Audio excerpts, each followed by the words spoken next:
সে মনে মনে হাসছে, সে মনে মনে হাসছে, সে মনে মনে কিছু বলছে, সে মনে মনে কিছু বলছে, সে মনে মনে তাকে গালি দিচ্ছে, সে মনে মনে তাকে গালি দিচ্ছে। তো দেখো এই তিনটি বাক্যের মধ্যে একটা জিনিস কমন, সেটা হচ্ছে মনে মনে মনে মনে মনে মনে। দেখো সে মনে মনে হাসছে, সে মনে মনে কিছু বলছে, সে মনে মনে তাকে গালি দিচ্ছে, ঠিক আছে। সো মনে মনে বুঝাতে আমরা ইংরেজিতে কি ব্যবহার করব? মনে মনে বুঝাতে আমরা ইংরেজিতে ব্যবহার করব ইনওয়ার্ডলি, ইনওয়ার্ডলি। ওকে, তো প্রথম বাক্যটা কি আছে দেখো, সে মনে মনে হাসছে, তার মানে কি দেবো আমরা এটাকে, she is smiling inwardly, she is smiling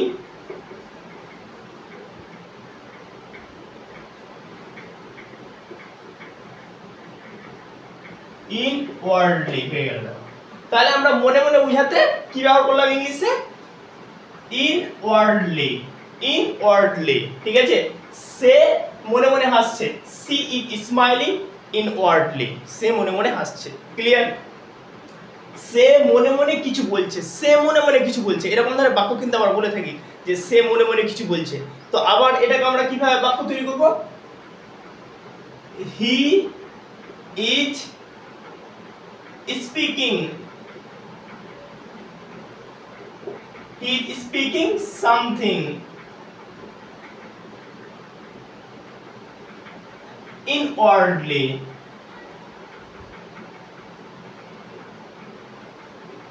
হয়ে গেল। দেখো he is speaking something inwardly, অর্থাৎ সে মনে মনে কিছু বলছে, সে মনে মনে কিছু বলছে, ঠিক আছে।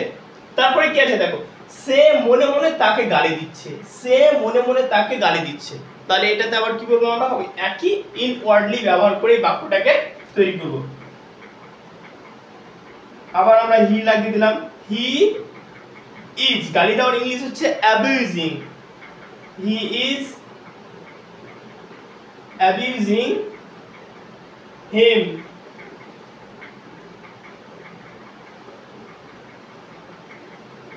ইনওয়ার্ডলি। দেখো সে মনে মনে তাকে গালি দিচ্ছে, তাহলে হি ইজ অ্যাবিউজিং হিম ইনওয়ার্ডলি। তাহলে বুঝতে পারলে যে মনে মনে বুঝাতে আমরা ইংলিশে ব্যবহার করব ইনওয়ার্ডলি, ঠিক আছে, ইনওয়ার্ডলি, যেটা বাংলা অর্থ হচ্ছে মনে মনে।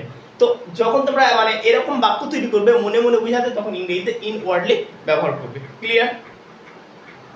ওকে, তার সাথে আমার মিল হয় না, ঠিক আছে। স্যামের সাথে আমার মিল হয়, তোমার সাথে আমার মিল হয়, ঠিক আছে। দেখো ধরে নাও তোমরা কোনো কোম্পানিতে একটা জব করছো, রাইট। এবার জব করলে কোম্পানিতে অনেকগুলো স্টাফ থাকে, তো সবার সঙ্গে তো সবার মানে সিমিলারিটি থাকে না কথাবার্তাতে, ঠিক আছে, চলাফেরাতে অনেকগুলো স্টাফের সঙ্গে কি থাকে, অমিল থাকে। আর কিছু কিছু স্টাফের সঙ্গে কি থাকে, মিল থাকে, মানে কথাবার্তা বলতে গিয়ে অ্যাডজাস্টমেন্ট হয়। তো সেক্ষেত্রে আমরা কি বলি যে তার সঙ্গে আমার জমে না, কিংবা তার সঙ্গে আমার মিল হয় না। তো এই যে মিল হয় না বা মিল হয়, এটাকে আমরা ইংরেজিতে কিভাবে বলবো, এটাকে আমরা ইংরেজিতে বলবো গেট অ্যালং, গেট অ্যালং। তার জন্য এখানে কি আছে দেখো, তার সাথে আমার মিল হয় না, তাহলে কি বলবো এটাকে, I don't get along with her, I don't get along with হার, তার সঙ্গে আমার মিল হয় না, মানে তার সঙ্গে কথাবার্তাতে মানে অ্যাডজাস্ট হচ্ছে না, খাপে খাপ খাচ্ছে না। ওকে, so I don't get along with her, তাহলে বুঝতে পারলে যে কি তার সাথে আমার মিল হয় না, তো এটাকে আমরা ইংলিশে বলবো I don't get along with her, তার সঙ্গে আমার মিল হয় না।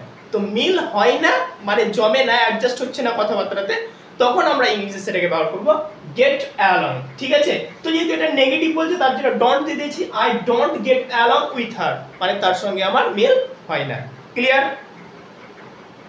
স্যামের সাথে আমার মিল হয়, স্যামের সাথে আমার মিল হয়, ধরে নাও যে সেই কোম্পানিতে একজন স্টাফ রয়েছে যার নাম শ্যাম, কিন্তু শ্যামের সাথে কি হয় যে মানে কথাবার্তা চলাফেরা অ্যাডজাস্টমেন্ট হয়, ঠিক আছে।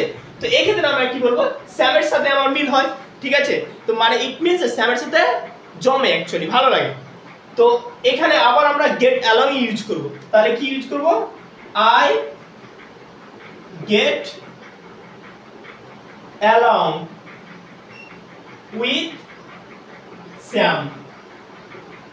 তাহলে দেখতে পেলে ইট মিন্স যে স্যামের সাথে আমার মেল হয়। ঠিক আছে, তাহলে দেখো এখানেও আমরা গেট অ্যালং ইউজ করলাম, এখানেও গেট অ্যালং, এখানে ডন্ট ইউজ করেছি তার কারণ যেটা নেগেটিভ করলাম মিল হয় না, আর এখানে মিল হয় তার জন্য গেট অ্যালং। ঠিক আছে, তোমার সাথে আমার মিল হয় তাহলে কি বলবো, I get along with you, I get along with you.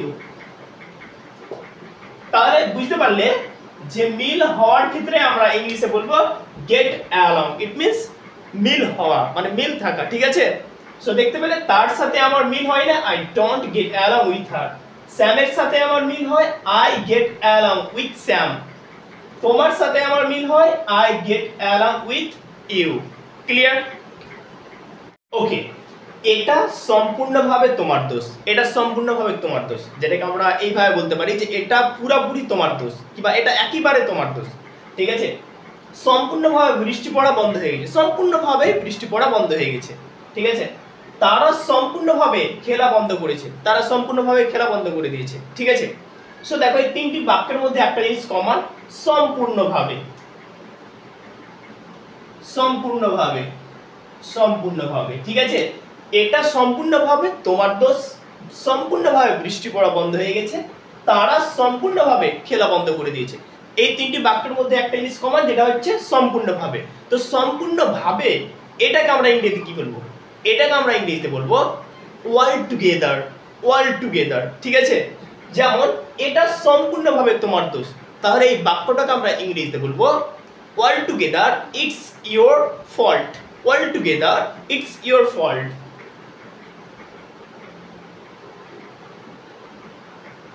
All together it's your fault, fault মানে হচ্ছে দোষ। তাহলে দেখতে পেলে all together সম্পূর্ণভাবে বোঝাতে আমরা কি ব্যবহার করলাম ইংরেজিতে, all together, all together it's your fault মানে এটা সম্পূর্ণভাবে তোমার দোষ। বুঝতে পারলে, সম্পূর্ণভাবে বৃষ্টি পড়া বন্ধ হয়ে গেছে, তাহলে আমরা কি বলবো এটাকে, এটাকে আমরা বলবো it has stopped raining altogether।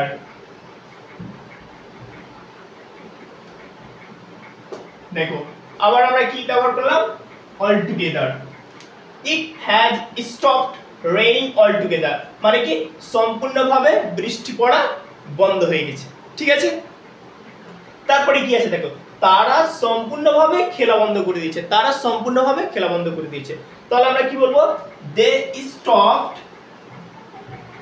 They stopped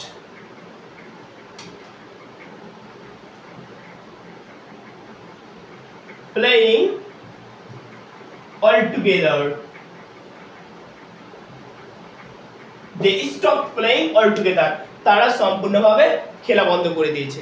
ঠিক আছে, তো বুঝতে পারলে যে সম্পূর্ণভাবে বোঝাতে আমরা ইংরেজিতে ব্যবহার করব অল টুগেদার। এটাকে আরো অন্যরকম ভাবে বলা যায়, যেমন কমপ্লিটলি, এন্টায়ারলি, টোটালি। ওকে, সো কিন্তু অল টুগেদার দিয়েও হবে, কোনো সমস্যা নেই। ওকে, ওকে, সে হতে পারে বাজারে আছে মানে তুমি শিওর নাও, কিন্তু সে হতে পারে বাজারে আছে।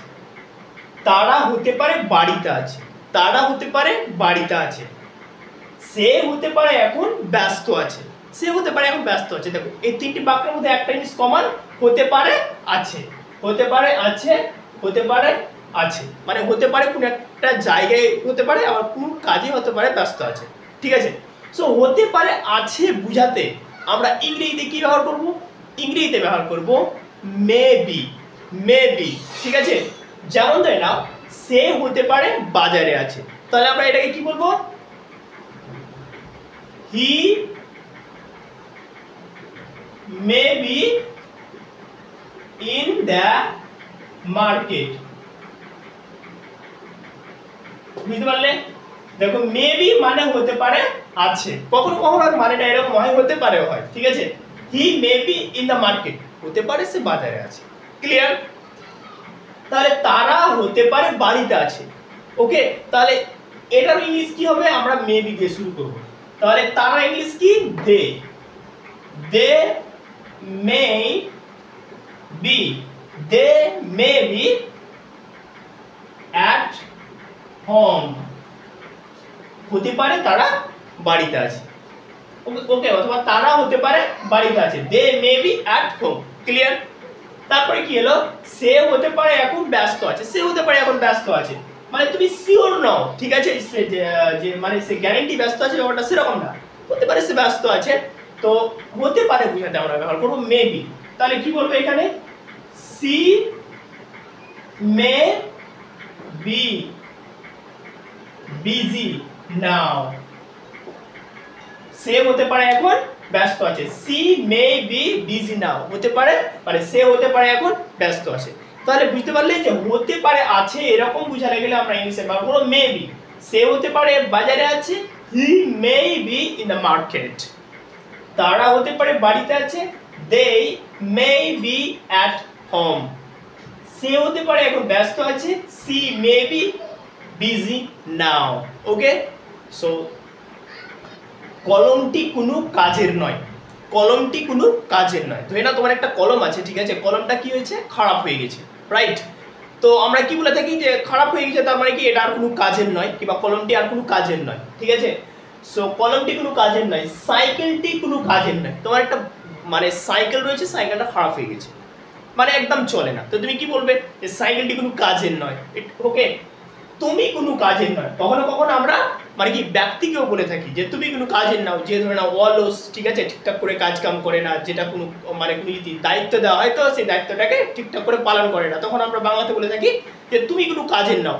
তো কোনো কাজের নয় বা কোনো কাজের নও, এটাকে আমরা ইংরেজিতে কিভাবে বলবো, এটাকে আমরা ইংরেজিতে বলবো good for nothing, good for nothing, যেটা বেসিক্যালি মানে মানে হচ্ছে যে কোনো কাজের নয়, যেটাকে আমরা ইংলিশে বলতে পারি ওয়ার্থলেস, ইউজলেস, ঠিক আছে। তাহলে কি বলছে, কলমটি কোনো কাজের নয়, তাহলে আমরা কি বলবো, the pen is good for nothing, the pen is good for nothing, অর্থাৎ কলমটি কোনো কাজের নয়। The pen is good for nothing.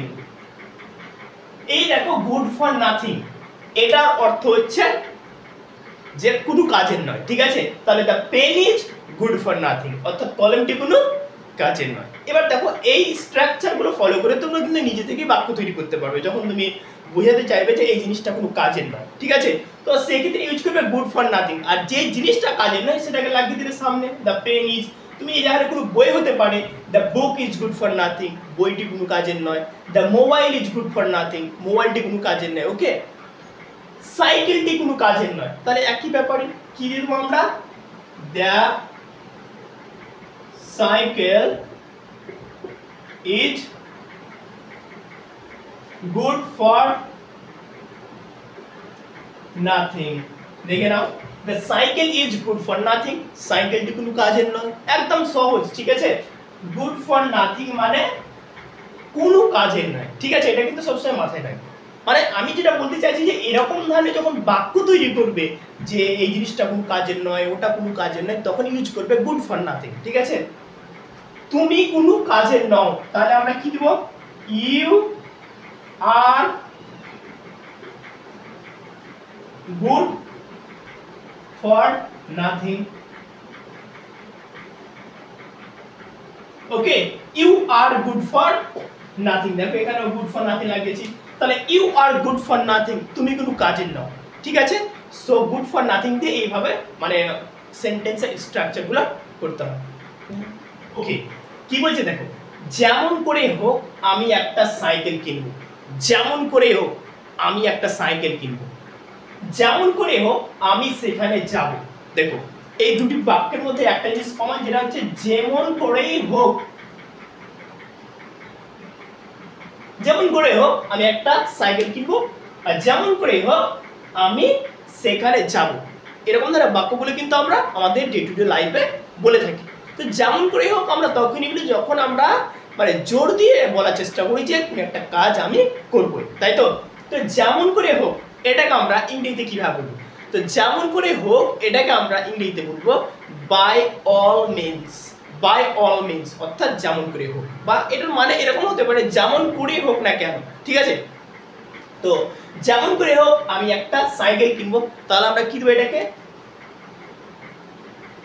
I will by. প্রথমে বাক্যটা দিয়ে দেবো আগে, আমি একটা সাইকেল কিনবো, তাহলে I will buy a cycle by all means. By all means, বুঝতে পারলে? তাহলে বাই অল মিনস মানে যেমন করে হোক। তাহলে I will buy a cycle by all means অর্থাৎ যেমন করে হোক আমি একটা সাইকেল কিনবো। ক্লিয়ার? একদম সহজ। যেমন করে হোক আমি সেখানে যাব, যেমন করে হোক আমি সেখানে যাব, তাহলে এটাকে কি দিব? যে I will go there by all means। তাহলে দেখো by all means, তাহলে I will go there by all means, it means যেমন করে হোক আমি সেখানে যাব, ঠিক আছে। তো যেমন করেই হোক বুঝাতে আমরা ইংরেজি তাহলে কি ব্যবহার করব? by all means। ক্লিয়ার? ওকে, ঠিক আছে। যখন কোনো একটা কাজ আমরা অনেকক্ষণ ধরে করে থাকি তখন কিন্তু একটা সময় কি হয়? ক্লান্ত হয়ে যায়। মনে করো যে কোনো একটা ছাত্র মানে টানা একদম 6 থেকে 7 ঘন্টা ধরে পড়ে চলে যাচ্ছে। ওকে, সো 6 থেকে 7 ঘন্টা ধরে যদি সে পড়াশোনা করে তাহলে কিন্তু সে পড়তে পড়তে কি হয়ে যাবে? ক্লান্ত হয়ে যাবে, ঠিক আছে। সে একই রকম ভাবে যদি কেউ অনেকক্ষণ ধরে মানে টিভি দেখে, ঠিক আছে, তো অনেকক্ষণ পর্যন্ত টিভি দেখে কি হয় যে সে একটা সময় ক্লান্ত হয়ে যায়। যে এরকম ধরনের বাক্য বলে থাকে দেখি আমি টিভি দেখে দেখে ক্লান্ত হয়ে গেছি, আমি টিভি দেখে দেখে ক্লান্ত হয়ে গেছি, ঠিক আছে, বুঝতে পারছো?